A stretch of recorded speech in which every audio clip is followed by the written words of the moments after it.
Kembali lagi ke channel YouTube EOA Gold Pasuruan. Kali ini saya akan sharing tentang emas mengenai dahsyatnya menjadi seorang AOG dengan materi kaya produk. Apa sih pentingnya kaya produk bagi seorang agent of gold?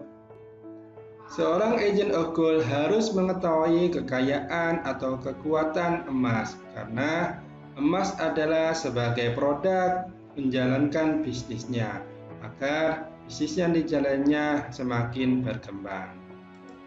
Sebelum itu, mari kita pelajari masalah yang terjadi di lapangan. Yang pertama, AOG mempunyai kekhawatiran dalam menstok emas. Yang kedua, AOG belum menyadari potensi bisnis emas yang beromset yang sangat besar dalam miliaran. Kemudian yang ketiga, AOG belum memahami siklus bisnis emas. Apa sih yang akan didapatkan setelah mempelajari dari sharing ini? Yang pertama adalah tidak ada kekhawatiran menyimpan emas dalam waktu yang lama. Kemudian yang kedua, tidak ada kekhawatiran jika suatu saat emas yang dimiliki ingin dijual kembali. Dan ketiga, tidak ada kekhawatiran terhadap emas yang dibeli dari buyback. Dan selanjutnya, menabung emas akan mendapat keuntungan finansial. Dan yang kelima, bisnis emas tidak ada matinya. Dan yang terakhir, agen akan memahami siklus bisnis emas. Poin pembahasan yang akan kita bahas kali ini adalah yang pertama, emas tidak kadaluarsa. Kemudian yang kedua, emas selalu laku. Kemudian yang ketiga, emas tidak ada barang bekas. Dan yang keempat, emas disimpan makin lama makin mahal. Kemudian yang kelima, emas mampu melewati musim belanja. Dan yang terakhir, emas yang terjual adalah milik penjual. Poin yang pertama, emas tidak mengenal kata kadaluarsa. Apa sih definisi dari kadaluarsa? Kadaluarsa adalah sesuatu yang karena perubahan waktu atau zaman maka sudah tidak bisa dipakai kembali. Atau kenapa kadaluarsa? Suatu barang dikatakan kadaluarsa jika sudah terlewat masa pakainya atau sudah dinyatakan tidak berlaku lewat sebuah undang-undang. Misalnya, sebagai contoh, uang yang kadaluarsa di Indonesia seperti yang saya tampilkan di materi ini, uang pecahan 10.000, 20.000, 50.000, dan 100.000. Saat ini ada uang di negara kita berlaku dengan pecahan tersebut. Namun, sesuai dengan gambar yang saya tampilkan ini, uang ini sudah tidak berlaku lagi karena sesuai undang-undang bahwasanya kita di negara Indonesia ini telah menerbitkan uang pecahan tersebut dengan cetakan yang baru, sehingga uang-uang ini tidak berlaku lagi sebagai transaksi jual beli. Selanjutnya kita mengenal sejarah asal mula emas. Menurut penelitian yang dilakukan oleh para peneliti dari Universitas Bristol, menyatakan bahwasanya emas berasal dari tabrakan meteorit yang lebih dari 200 juta tahun setelah bumi terbentuk. Ini artinya emas adalah proses dari luar angkasa yang kemudian mendarat di bumi dan kemudian terbentuklah proses emas di dalam permukaan bumi. Emas dikatakan logam mulia. Kenapa? Yang pertama, emas terbentuk secara alami dan langka. Seperti yang saya terangkan tadi bahwasanya emas terbentuk akibat tabrakan dari meteor yang lebih dari 200 juta tahun setelah bumi terbentuk. Kemudian yang kedua adalah emas diperlukan untuk berbagai kegunaan. Saat ini emas bukan hanya dipakai untuk investasi dan perhiasan saja. Faktanya banyak sekali bidang lain yang menggunakan emas, misalnya perangkat elektronik. Kemudian yang ketiga, emas tahan terhadap korosi. Inilah sifat kimia yang dipunyai oleh emas, sehingga tidak mudah teroksidasi dan tidak membuat emas tidak mudah berkarat atau pudar. Kemudian kita lihat emas yang tertimbun ribuan tahun, di mana masih bagus wujudnya. Di dalam berita disebutkan bahwasanya ditemukan mumi yang bertopeng dengan berlapis emas. Ketika dilihat bahwasanya emas yang sudah tertimbun ribuan tahun dalam kondisi masih bagus. Kemudian bagaimana emas jika terjadi kebakaran? Disebutkan bahwasanya telah terjadi kebakaran rumah di mana pemilik rumah tersebut mencari emas yang terbakar dan alhamdulillah ditemukan dalam kondisi yang masih bagus. Terus bagaimana emas yang terendam banjir? Seperti kita ketahui bahwasanya emas mempunyai sifat anti korosif, sehingga jika terendam banjir maka emas masih mempunyai kualitas yang masih bagus. Dengan ini kita simpulkan bahwasanya emas merupakan aset yang terbaik untuk disimpan jangka panjang karena tahan terhadap cuaca dan iklim. Kemudian yang kedua yaitu prinsip emas selalu laku. Disebutkan dalam suatu riwayat bahwasanya sejak zaman Nabi harga domba seharga 1 dinar.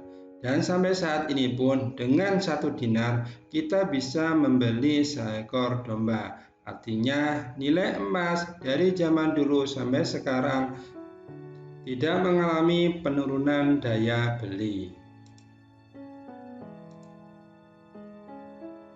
Emas hingga saat ini masih tetap berlaku dan terus dicari para penabung emas. Dan bagaimana dengan emas-emas yang lama seperti emas kuno, emas perhiasan lama, emas patah, emas yang terkubur dalam tanah? Emas dapat diolah menjadi emas murni lagi atau dengan emas mempunyai kualitas yang bagus, di mana emas-emas tersebut tadi bisa dilebur menjadi biji-biji emas, kemudian dilakukan pencairan dan dicetak menjadi emas logam mulia yang kualitasnya 24 karat. Dengan ini dapat disimpulkan bahwasanya emas itu selalu laku, maka janganlah ragu untuk menabung dalam bentuk emas. Kemudian yang ketiga, prinsip emas tidak mengenal istilah barang bekas. Definisi barang bekas adalah barang baru telah dipergunakan serta telah menurun kualitasnya dengan seiring waktu penggunaan. Kenapa ada istilah ini? Karena barang yang sudah dipakai orang lain maka kualitasnya akan mengalami penurunan. Contohnya adalah suatu mobil ataupun motor yang sudah dipakai oleh pemiliknya dalam kurun waktu tertentu, maka mobil tersebut sudah mengalami penurunan kualitasnya, sehingga hal ini dinamakan barang bekas. Bagaimana dengan emas? Emas mempunyai harga jual beli berdasarkan perbandingan harga emas harian. Artinya di sini meskipun emas melewati beberapa orang penjual, pembeli, maka emas ini tidak mengalami atau tidak ada istilah barang bekas. Emas ini harganya mengikuti harga pergerakan emas tiap harinya. Agar terjadi perputaran ekonomi, pada komoditi emas ini berlaku harga buyback, yaitu harga penjualan dari konsumen ketika menjual lagi emasnya yang sudah disimpan. Hal ini berbeda jika kita melakukan pembelian saat itu.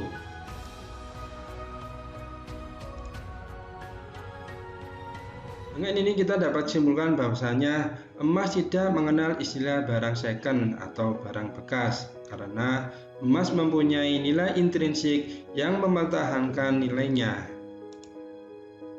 Selanjutnya kita bahas prinsip emas disimpan makin lama maka makin mahal.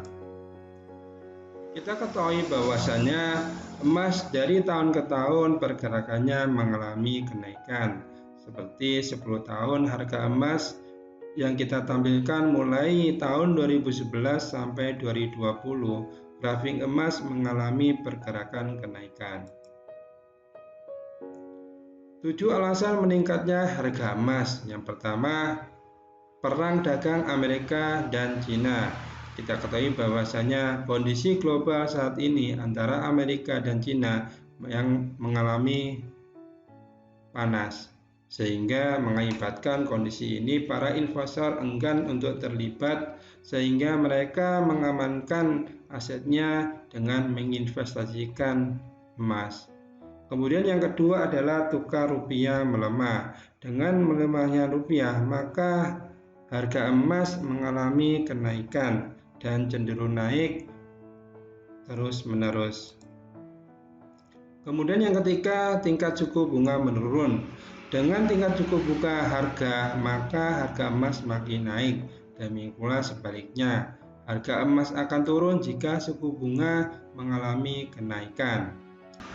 Dan yang keempat, permintaan semakin banyak. Dengan semakin banyaknya permintaan, maka sesuai dengan hukum ekonomi bahwasanya jika permintaan naik, maka nilai suatu barang akan mengalami kenaikan.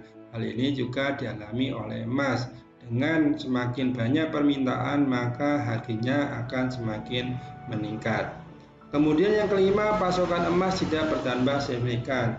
Meskipun permintaan emas semakin lama semakin banyak, namun emas di pasaran tidak ada peningkatan yang signifikan. Sementara itu, dengan banyaknya permintaan, maka hal ini emas akan mengalami kenaikan harga dari waktu ke waktu. Dan yang keenam adalah bayang inflasi. Kondisi pandemi menimbulkan kekhawatiran pada setiap lapisan masyarakat. Tiap orang berusaha untuk melindungi diri dengan berbagai cara, termasuk saat terjadi inflasi besar-besaran. Bagi para investor, emas merupakan salah satu strategi untuk melindungi asetnya.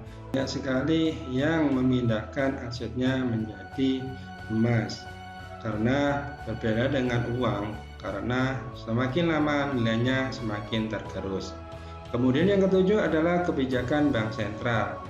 Tiap negara pasti memiliki bank sentral, seperti halnya Indonesia mempunyai Bank Indonesia. Menurut survei terbaru, 1/5 dari seluruh bank sentral di dunia menyatakan akan melakukan pembelian emas pada bulan-bulan mendatang karena suku bunga yang negatif. Hal ini dilakukan karena berjaga-jaga dengan membeli emas sebagai aset yang tak terpengaruh oleh inflasi. Dengan hal ini dapat kita kesimpulkan bahwasanya semakin lama harga emas semakin mahal, maka simpanlah emasmu untuk mencapai impian agar cepat terwujud. Kemudian yang selanjutnya adalah prinsip emas mampu melewati musim belanja. Kita berikan contoh beberapa contoh, yaitu yang pertama bunga gelombang cinta. Pada waktunya saat itu gelombang cinta mengalami harga yang luar biasa. Namun saat ini bunga gelombang cinta tidak ada harganya, yaitu mengalami penurunan harga. Hal sama dialami oleh batu akik. Saat terjadi booming, batu akik ini sangat dicari orang-orang sehingga harga-harga dari batu-batu ini mengalami kenaikan yang sangat signifikan. Namun setelah tidak booming lagi, maka harga batu akik mengalami harga normal. Saat ini yang lagi tren adalah bunga janda bolong, yaitu sama seperti halnya bunga gelombang cinta. Pada masanya akan mengalami penurunan harga. Kita tidak bisa berpegang pada produk musiman karena yang pertama tidak tahan lama, kemudian tidak bisa diwariskan, yang kemudian tidak ada kepastian profit jangka panjang. Sehingga jika kita bisnis dengan barang-barang ini, maka akan mengalami potensi kerugian. Bagaimana dengan emas? Toko emas sangat banyak sekali dapat kita jumpai. baik online maupun offline. Hal ini menunjukkan bahwasanya perdagangan emas selalu update tiap harinya atau sangat berkembang, sehingga hal ini menunjukkan bahwasanya emas bukanlah barang musiman. Emas merupakan produk yang diminati oleh orang-orang, sehingga kenapa emas bukan produk musiman, di mana keuntungan transaksi bisnis emas ini jual untung, beli untung, tukar untung, didiamkan untung. Maka dengan emas ini semua transaksi bisa dikatakan untung bagi para pebisnisnya. Kenapa emas bukan produk musiman? Yang pertama yaitu simbol kejayaan dari kerajaan-kerajaan yang kita ketahui, karena mempunyai daya tarik oleh pemiliknya. Kemudian yang kedua adalah emas bisa bertransformasi secara khususnya mengikuti zaman, artinya bisa dicetak sesuai dengan perkembangan yang ada sesuai zamannya. Dan selanjutnya, emas mempunyai sifat safe haven sebagai penjaga nilainya, sehingga tidak mengurangi daya belinya. Dalam hadis, Rasulullah SAW menunjukkan bahwasanya akan datang suatu masa pada umat manusia. Pada saat itu orang tidak memiliki putih yaitu perak dan kuning emas, dia akan kesusahan dalam kehidupannya. Artinya di sini zaman semakin berjalan, maka suatu saat emas ini akan menjadi harta yang paling aman. Kita simpulkan bahwasanya emas bukanlah produk musiman karena sifat, manfaat, dan keuntungannya sangat baik bagi bisnis yang menekuninya. Yang selanjutnya adalah prinsip emas yang terjual. Prinsip emas yang terjual adalah milik penjual. Emas yang telah terjual, maka emas tersebut akan kembali jika konsumen tersebut akan menjualnya. Dengan hal ini, maka yang kita dapatkan sebagai pebisnis emas, yang pertama adalah nitip emas di konsumen, yang kedua tanpa biaya penyimpanan, yang ketiga akan balik lagi ketika konsumen tersebut buyback. Di sini konsep dari skema aset AOG ataupun MOG, karena dengan berapa konsumen yang ada, emas-emas yang kita jual, maka sebenarnya kita adalah menitip emas kita kepada konsumen-konsumen tersebut, karena suatu saat ketika mereka buyback akan kembali ke kita, sehingga emas-emas tersebut akan kembali pada kita semua. Dengan ini dapat kita simpulkan bahwasanya menjadi pebisnis emas banyak sekali keuntungannya, termasuk tiap emas yang terjual adalah tetap milik si penjual. Kita kesimpulan dari penjelasan tadi, prinsip emas yang kita jelaskan bahwasanya tekunilah bisnis emas EOA Gold, insya Allah akan memberikan keberkahan dan kesejahteraan finansial keluarga kita semua. Oke, terima kasih sharing untuk kali ini. Terima kasih atas perhatiannya, semoga bermanfaat untuk kita semua. Dan saya akhiri, wassalamualaikum warahmatullahi wabarakatuh.